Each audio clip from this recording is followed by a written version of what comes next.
अलिबागमध्ये रेवस मार्गावर राडा प्रकरणी दोघांच्या मृत्यूनंतर रस्त्यावर राडा करण्यात आला। अलिबाग पोलिसांकडून 150 जणांविरोधात गुन्हा दाखल करण्यात आलेला आहे। अलिबाग रेवस मार्गावर अपघातानंतर झालेल्या राडा प्रकरणी अलिबाग पोलिसांनी 150 जणांविरोधात गुन्हा दाखल केलाय।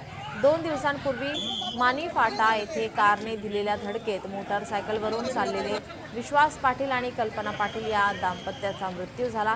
या घटनेनंतर स्थानिकांनी रस्त्यावर उतरून गोंधळ घातला। 2 तास वाहतूक रोखून धरली तसेच अपघातग्रस्त कारची तोडफोडही केली होती।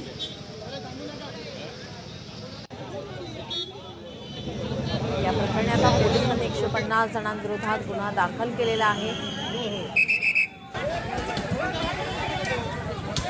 या अपघातानंतर स्थानिक आक्रमक पाहायला मिळाले।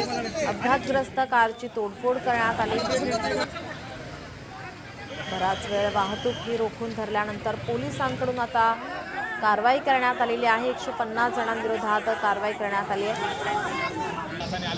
150 जणांविरोधात पोलिसांनी गुन्हा दाखल केलाय।